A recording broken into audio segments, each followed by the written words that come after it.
Gas up the Jeep, it's good to be free.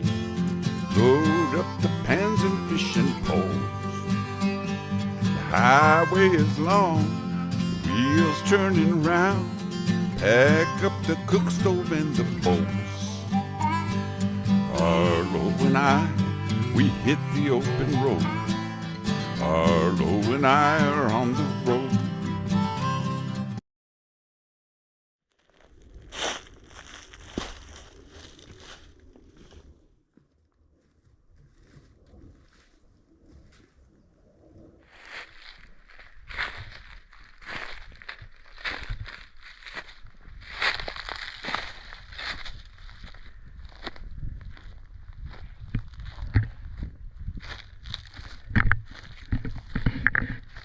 Hey everybody, well, I'm out and about again today.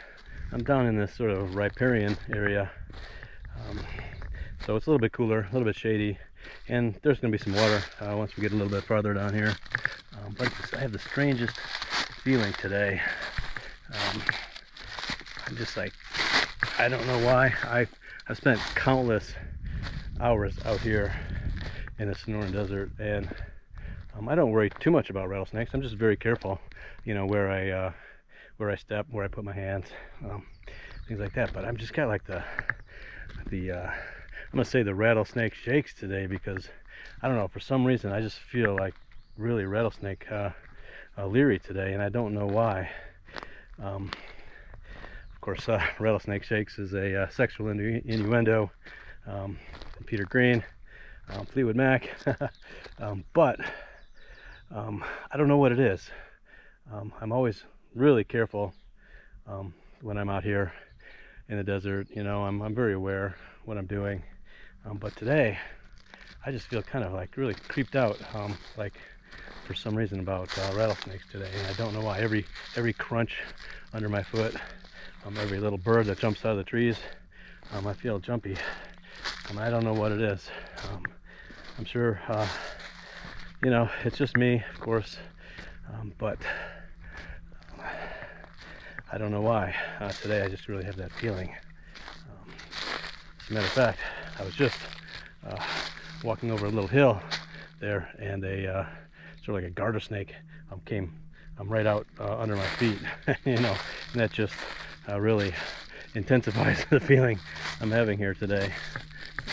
I don't know what it is, so I'm gonna try to find a nice shady spot, relax, just enjoy the day. But like I said, I feel really weird about snakes today, and I never ever feel this way.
All right, this is a beautiful little spot to stop.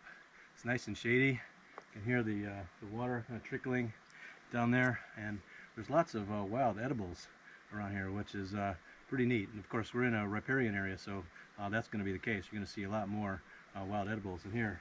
As a matter of fact, right here, I don't know if you can see it, there's a whole big clump of this. This is wild watercress. And in normal situations, this would be a delicious wild edible, and I would eat the heck out of this. But there are a lot of cattle around here, and there's a lot of cattle poop in the water. I just saw a bunch of cattle just upstream there, so I'm not going to be eating any of this. Typically, when I collect wild watercress, I like to cook it, just to be wary of parasites. The liver fluke, which you know, can be found on watercress. But that being said, watercress is one of my favorite wild edibles because I love that spiciness. But I do tend to cook it, like I said, because of the parasites.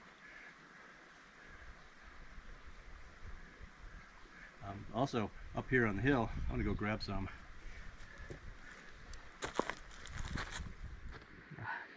So, like I said, up on the hill, right here behind me, right on the bank and the rocks where the cattle can't get to, there's lots of this curly dock, and this is a wild edible that I really enjoy, that I wouldn't be afraid to eat right here because the cattle can't really get to it, and it's not really below any area where they would be pooping and stuff. So I would wash this well, but this is something that I would definitely eat out in this area. And then right behind me, right above my head, right here, you can see there's a whole big vine of wild grapes right there. So lots of edible things right in this area. And then also right here in the water, I've been watching them.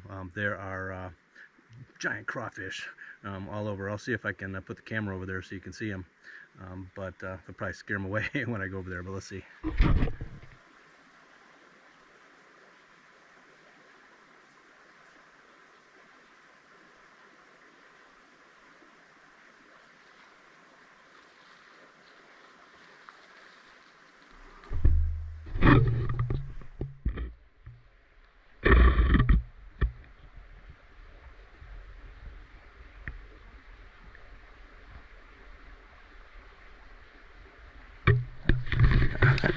I don't know if you can see those guys crawling around in there, but there's a whole bunch of them. There's some little tiny ones right in the foreground of that picture, and then the bigger ones were off in the back.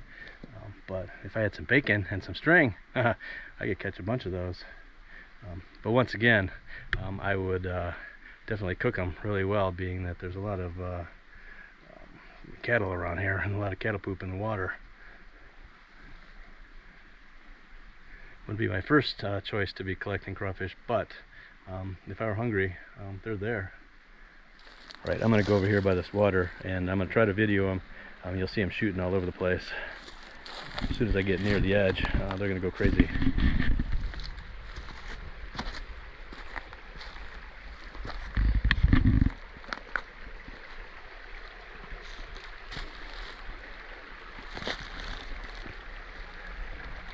Yeah.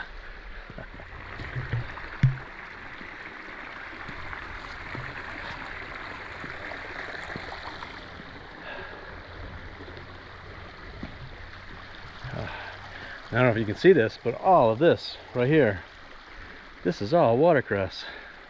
All that in there, all that big bushy, see, all this right here, just like that.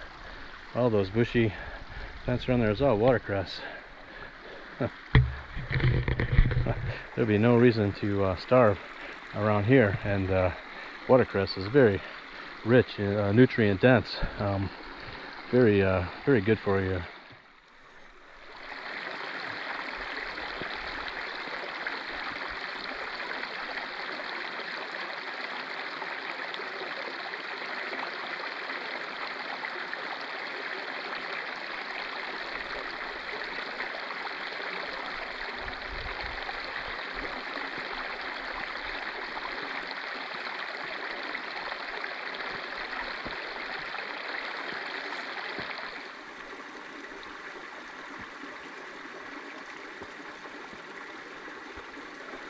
Wow, this is such a nice, beautiful little spot here with the cool breeze and the shade, the water trickling down the stream here.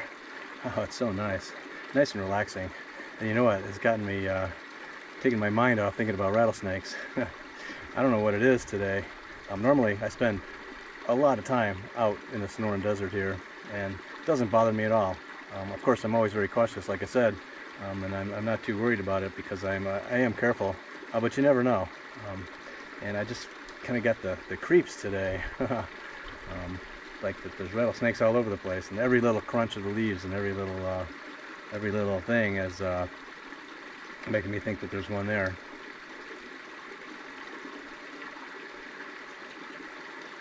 But you know, I haven't seen one today, so most likely I will not. You know, like I said, I spend many days out here, and I rarely ever see them. Occasionally I do, and usually I see them in time, or they give me a little warning. They don't always give you a warning, so that's one of the things that you have to be careful of. But just really be careful of where you put your hands, where you put your feet, especially if you're like around the rocks like this, or walking over logs. You know, the ones that really kind of creep me out are those black rattlesnakes that are up in northern Arizona, where I'm out in the woods, and they really like to kind of curl up under logs or on the, you know, next to logs, and they're black, and they get in the shade there and you can't even see them. Last year I saw a couple of them. I saw a really fat one. It was probably like, I don't know, that big around, going across the road, which was easy to see because they're black. But curled up under a log, man, you know, I'd rather not see it, I'll tell you that. Well, I shouldn't say that. I want to see it, but I don't want to be surprised by one. Anyway, I think I'm going to enjoy this shady spot here for a little bit longer, and then I think I'm going to slowly wander my way back along the creek and head back to the Jeep and head back home. See what my wife is doing and see if she wants to grab something for dinner. Most likely I will have Arlo with me next time. He's at home right now. I try not to take him out when it's too hot, but we're going to get up north, like I said, and it'll be nice and cool, and I can have him out running around. We also have our son's dog Lucy again for the summer, because our son is in Europe going to school, so you'll be seeing a little bit of her, well actually a lot of her, in the coming videos. So anyway, thank you for coming along with my little adventure or non-adventure today. If you like this video, please like, please subscribe. That always helps us a lot, and we'll see you in the next one. All right, bye. Gas up the Jeep, it's fun to be free. Load up the pans and fishing poles. Arlo and I, we hit the open road. Arlo and I on the road.